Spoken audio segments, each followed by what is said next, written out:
Welcome back to American Judge TV, where real courtroom drama meets sharp analysis.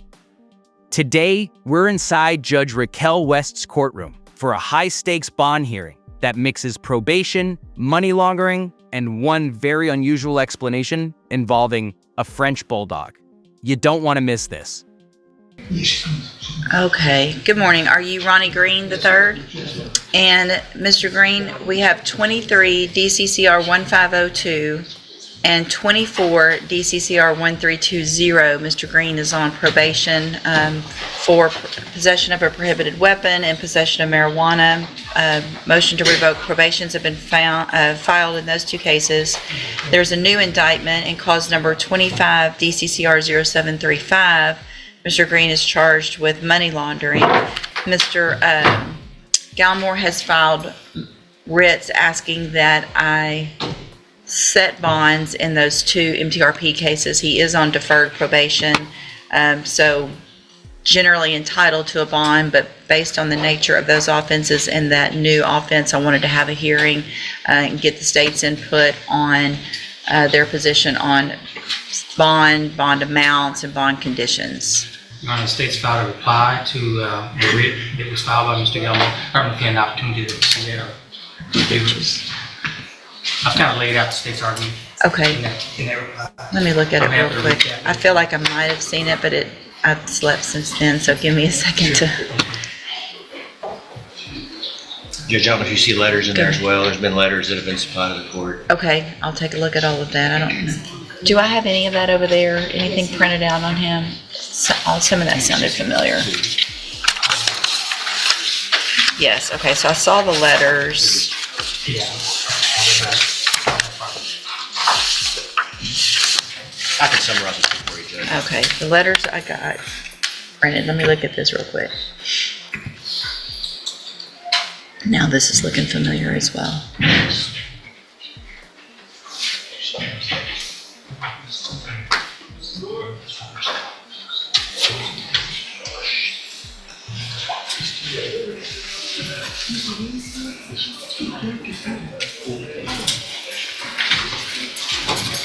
Oh, yeah.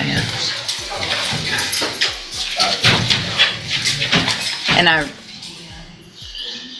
recall now what you filed also with regard to some requests, and we'll get that set for the appropriate time, Mr. Coleman, as far as modifying bond conditions and things like that. And I guess you've seen those. Absolutely. I don't know if y'all want to talk about that, if there's some agreement or not. But for this morning, Mr. Galmore, I guess you can just make argument or... Yes, Judge. I would just like to summarize a few things real quick. Defense attorney goes for the human touch, 20 days in jail, baptism, family support, even mom in the gallery. It's a classic play. Show the judge this man is on the road to redemption. But here's the real question. Are good intentions enough when probation already gave him that chance? He is on probation for two cases. They are different offense dates, but I want to point out that he did not receive probation and then pick up a new case. These were the situation where he received probation and there was an older case that just simply not been filed yet. Since he's been on probation, there has not been the commission of any new offenses other than the offenses we're talking about today. I will say that he's been in jail for 20 days, which is longer than any other time that he's ever been arrested before.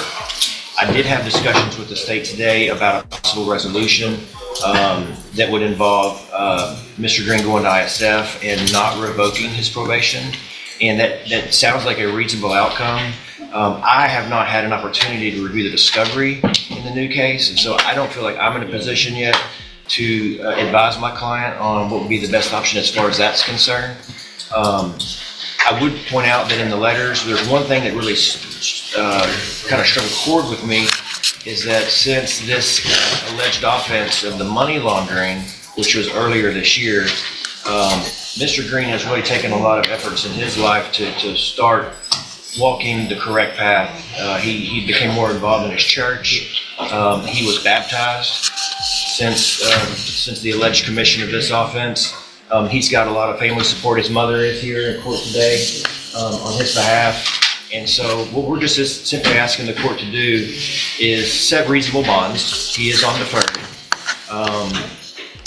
And even though there is a new offense, I would say that the majority of all motions to revoke probations are based on illegal activity. Even if it's not a new offense that was committed, it's alleged.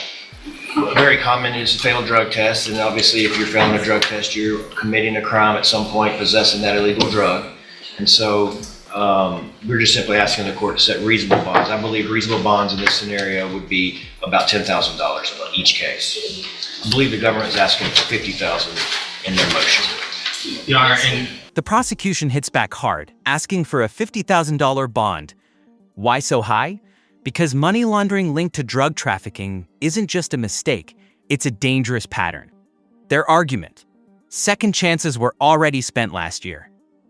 Mr. Galmer and I agreed that we were both asking the court to set reasonable bonds. My version of what's reasonable, given the fact that less than 1 year since the defendant was placed on 2 deferred adjudications, he's out allegedly committing money laundering. If the allegations are proven true that money laundering, those proceeds constitute proceeds from drug trafficking or delivering controlled substances, Judge, the opportunity, as Mr. Galmo put it, to walk the right path, the correct path, came back in 2024 when this court put him on probation for possessing a weapon that was outfitted with a Glock switch.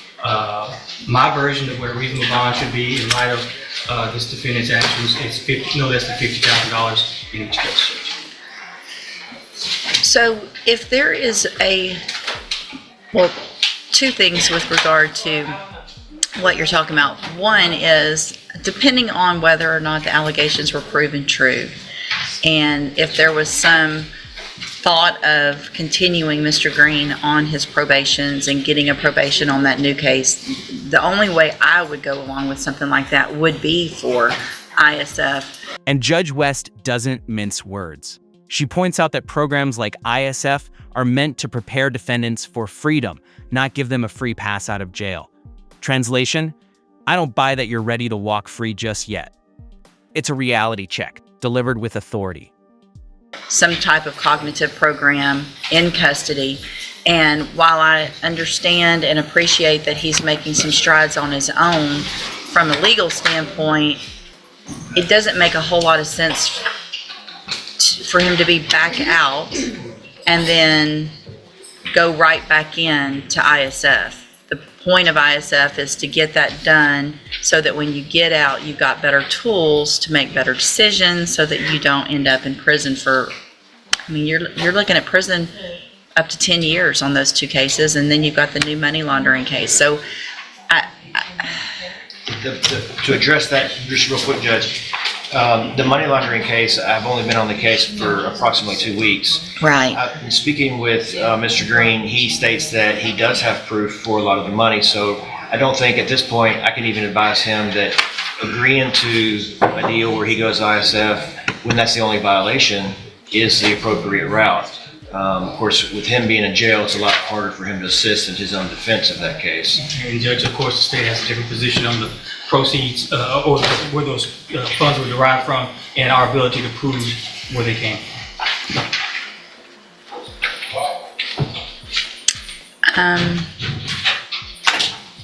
Let me look at something real quick. I guess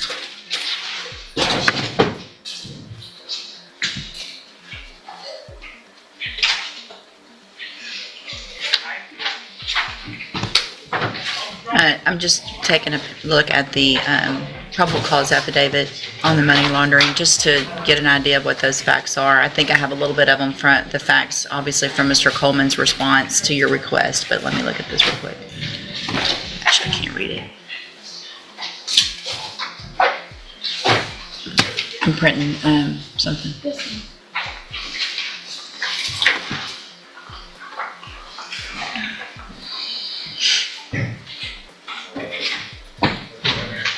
Maybe.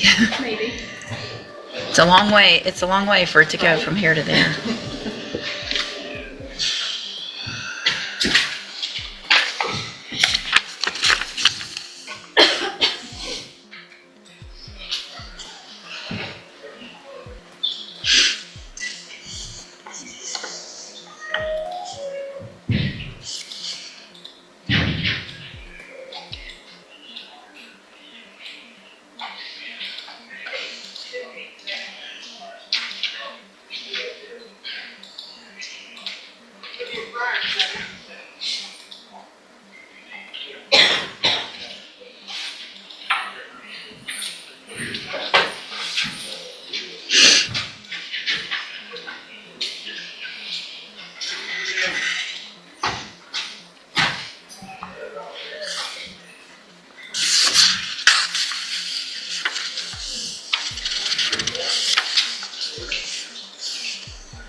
Okay,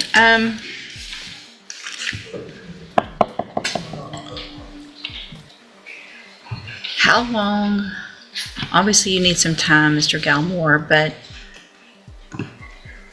how quickly could you get up to speed on the money laundering?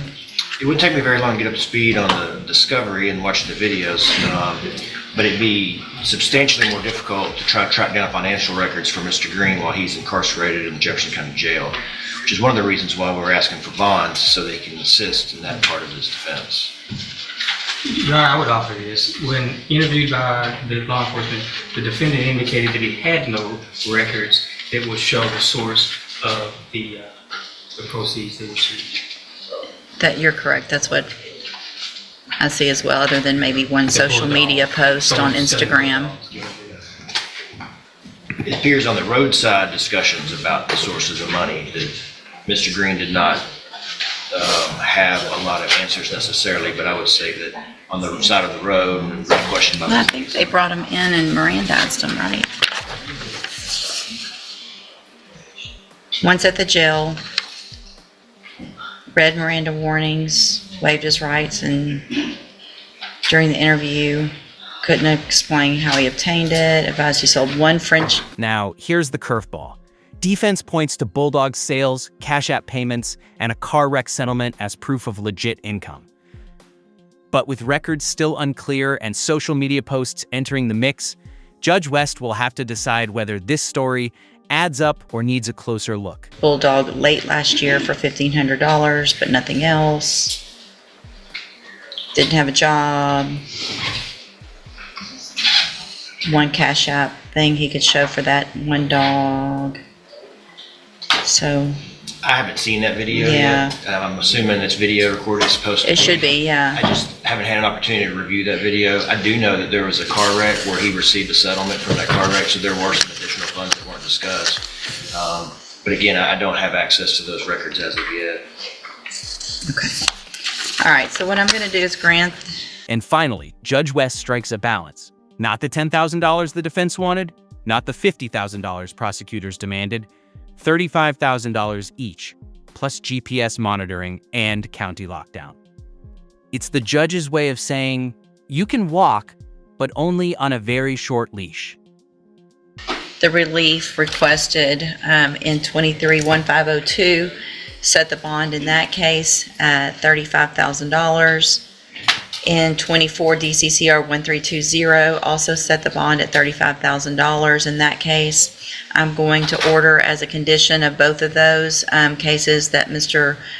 Green remain in Jefferson County, also that he wear a GPS monitoring device at all times, and then we will reset the case for a status at just in normal 30 days or so. Okay? Would the court believe or think that a curfew would also be appropriate? He's on probation, so he has a curfew.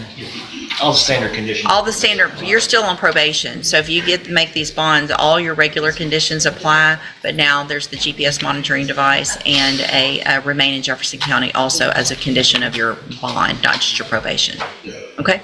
All right.